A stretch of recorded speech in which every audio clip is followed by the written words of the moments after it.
On a ces messages des téléspectateurs qui n'arrêtent pas justement de nous interpeller là-dessus. Alors c'est quand même un peu intriguant. Comment est-ce qu'en Afrique, un opposant peut gagner la présidentielle et les officines occidentales s'agitent toujours? Il y a quand même un paradoxe. Généralement, elles sont indignées lorsque le parti au pouvoir se maintient, justement. Et là, on a un opposant qui arrive à la tête du pouvoir, qui est élu. Et on a quand même de part et d'autre beaucoup d'agitation. Comment le comprendre? Justement, ça devrait attirer notre attention. Premièrement, c'est vrai que dans le contexte géopolitique, vous savez, les Occidentaux traversent des difficultés sérieuses.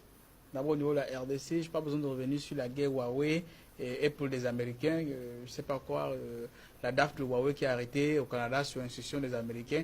Huawei, c'est la haute technologie. Le bon matériel qui est utilisé au niveau de la haute technologie, les technologies FinTech, même les technologies du futur, en fait, les minéraux, ça vient de la zone de RD Congo. Donc, qui contrôle la RD Congo, contrôle un certain nombre d'États africains, contrôle la FinTech. Oh, la FinTech, si vous avez écouté le dernier discours du colonel Vladimir Poutine, les technologies du futur, c'est l'intelligence artificielle.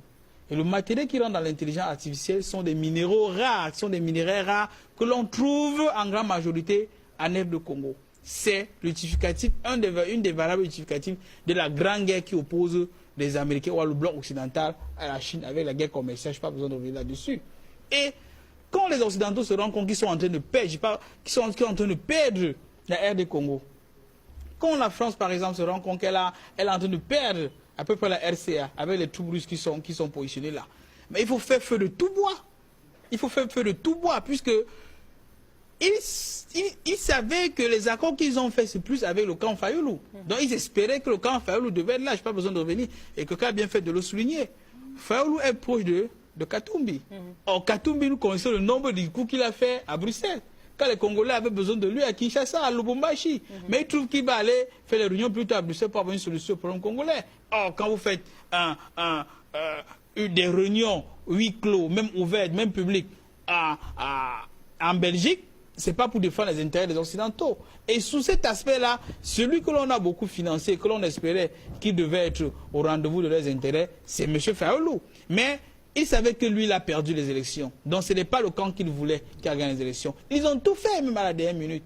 Estimant que Kabila, ils ont même essayé une hypothèse qui était là, sortie du chapeau, que Kabila pouvait rester au pouvoir même pour une transition de 3 ans. Mais, en fin de compte, que ce soit quand même pas Kabila qui soit là, mais surtout que ce ne soit pas un candidat qui leur est défavorable. Et, tout de magie, il savait que Kabila n'a pas gagné. Et que son candidat, mais vraiment le Kabila il ne se maintient pas au pouvoir, son candidat n'est même pas deuxième. Il n'est que jusqu'à 3e.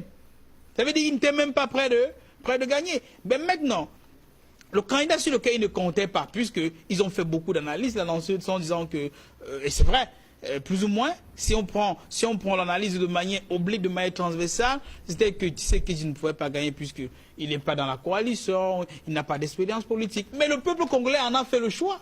Mais nous devons respecter un choix. On peut ne pas aimer, mais c'est le choix du peuple congolais. On doit seulement s'aligner. Ceux qui ont l'expérience, ceux qui ont des relations, ceux qui ont tout, ils n'ont pas gagné. Est-ce que maintenant on va laisser la volonté du peuple, puisqu'on veut choisir ceux qui vont défendre, etc. On dit non. Mais c'est pratiquement explicatif, c'est qu'ils ont beaucoup misé sur quelqu'un qui n'a pas gagné. Et cette personne devrait, apparemment, quand on voit la main, et quelqu'un disait cela, je pense, je ne sais pas qui en Afrique, je vais expliquer ça. Si vous voyez l'occidental verse beaucoup de fleurs à un leader africain, il faut faire beaucoup attention à ce leader-là. Et c'est encore là une occasion de féliciter le peuple congolais, de savoir qu'ils ont fait un choix de maturité. Ça veut dire, ils ont vu quel peut être le moins mauvais candidat et ils ont choisi, peut-être, et comme tu sais que je le disais, peut-être qu'il n'est même pas le meilleur. Mais dans le cadre actuel, dans le contexte actuel, ils estiment qu'il est le moins dangereux pour défendre leurs intérêts. Ils ont porté le choix sur lui. Pour moi, je pense que ce que les Occidentaux sont en train de dire, que ce n'est pas la vérité des juges, sincèrement, en guerre de la communication, on ne devrait même pas faire allusion à cela. Cela n'existe pas. Il y a eu le mouvement des Gilets jaunes en France. Quel Africain a parlé? Il y a eu plus de 10 mois en France. On aurait même pu envoyer les troupes là-bas pour faire l'interposition. Et ce n'est même pas fini jusqu'à aujourd'hui. Il y a une tonne de milliards que l'on a perdu en euros, dans les casques, dans les véhicules brûlés. Quel leader africain a pris position? Quel ministre africain s'est interposé dans cette crise à l'intérieur de la France? Le gouvernement italien, voisin de la France, a à peine fait une petite observation, on l'a ramené à l'ordre. Les Français l'ont ramené à l'ordre. Mais les gens estiment, ils s'injectent tellement dans nos affaires qu'ils estiment même que ce sont eux qui vont choisir qui a gagné, qui n'a pas gagné. Ce sont eux qui vont décompter les voix. Ce sont eux qui vont proclamer les résultats jusqu'à ce que l'autorité habilitée à le fait en Afrique, on estime que ce n'est pas la vérité. Pour moi, hein, c'est un non-événement. On ne devrait même pas... L'avenir actuellement, c'est comment est-ce que Tshisekedi va travailler avec les personnes qui veulent bien travailler avec lui pour le bien des Congolais. Quel est le programme qu'il prévoit au niveau de RD Congo, au niveau du continent africain? Comment est-ce qu'il pense pour améliorer les conditions de vie des Congolais? Parce que beaucoup souffrent, nous les voyons tous les jours, tant au Congo que hors du Congo. La préoccupation que l'Europe a dit ceci, la France a dit ceci, vraiment, ce n'est pas la France qui a payé ces élections, ce n'est pas la France qui nourrit les Congolais. Au contraire, je n'ai pas besoin de revenir sur une tonne de choses. À l'est de la RDC, notamment au Rwanda, sur le génocide français, sur le génocide rwandais. Et la France a joué un rôle là qu'on connaît. La Belgique a matisé les Congolais pendant des années. Ce n'est pas à eux de venir aujourd'hui jouer les donneurs de leçons. Ils n'ont rien à dire dans ces élections.